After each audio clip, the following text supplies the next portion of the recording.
Like when I'm done with this, then I'll go back on top and add the white again.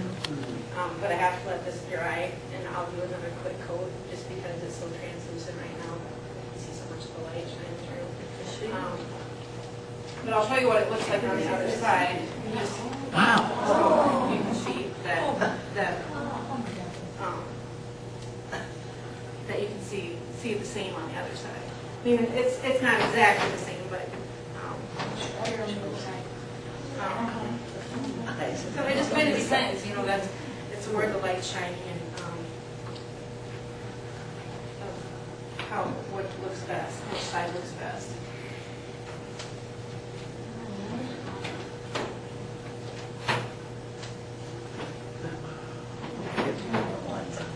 And then this is just another example of it's like if you were to do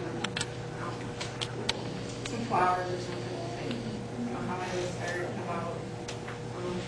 I would just start out with simple colors in the flower. I would add some of the greenery and then some of the darker colors of the green. Add some of the highlights. And then in here I start adding the dark colors of the flowers. And then the final steps always adding the highlights of the white outlines. That's kind of my style. Every artist has their own style. What I've evolved into. And so typically this, you know, this is mainly what you'll see a lot of my paintings look like.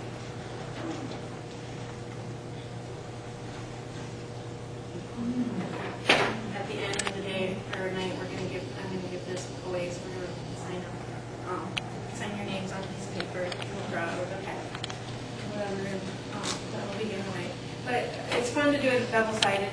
You can have this up all year round, and then at Christmas time you can flip it over the winter time, you can flip it over and have your little snowman. And it just makes a neat frame. If you're into the rustic look, the more beat up they are, the better people like them almost. And so it's just a good way of recycling and giving an interesting look to the art piece. Okay, so I'm going to do one more quick coat of color on everything. This one I'll be giving away too. And this one's kind of fun. It doesn't have something on the other side, but since you can see the same on both sides, you can put it in a window, and as people are driving up to your home, they can see it. You know, if you step in the window, they can see it as they're driving up on the outside, and then on the inside, they can see the same thing.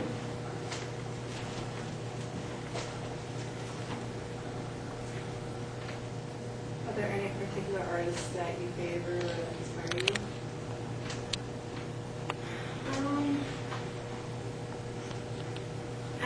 I really like Monet.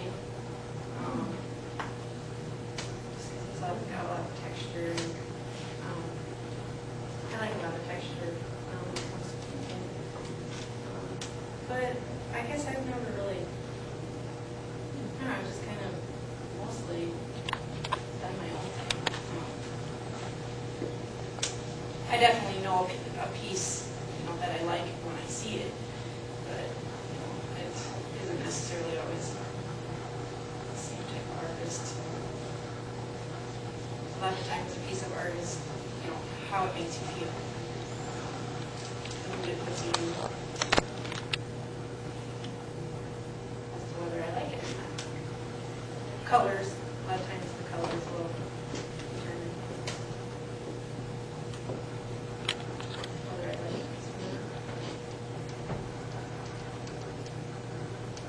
What's your dream project or commission that you just wish you could do, or what's the one thing you think about at night, I guess?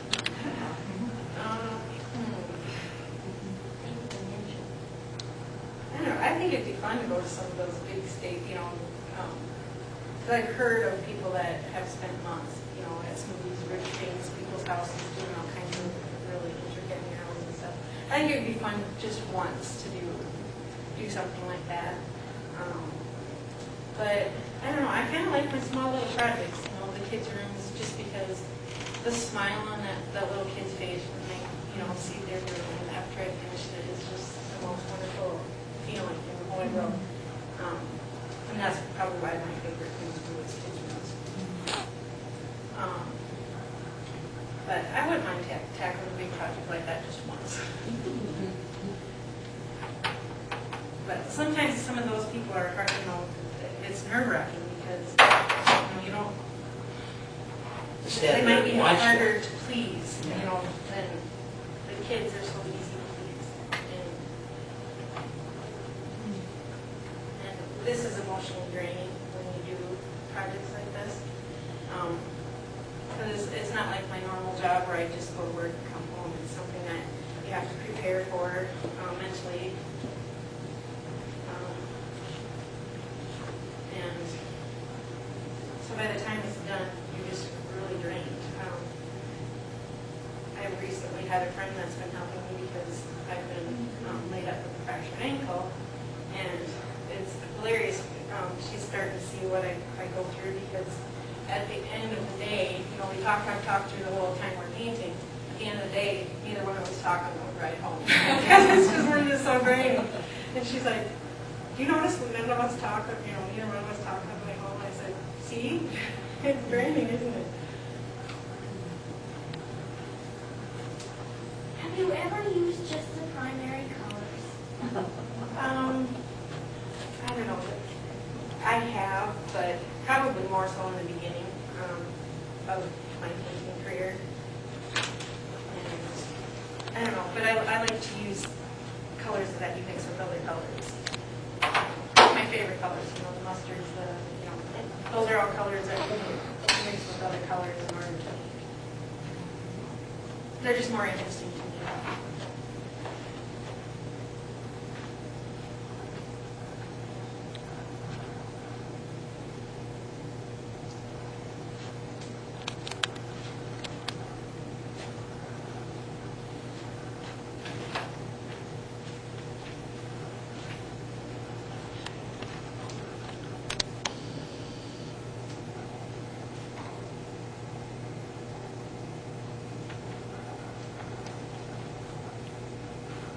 Talk about Monet. Do you do any garden scenes or? Yeah, a few weeks ago I actually did. I painted some outbuildings in a person's garden. But yeah, I've done all kinds of scenes, garden scenes. I kind of like the Tuscan look. I like doing Tuscan paintings just because I like those earthy colors. Kind of like that Tuscan scene. If anybody's been to Skippers and seen that, those are colors that and paintings that I enjoy doing. And I do love doing flowers. They're of course girly and fun too. So.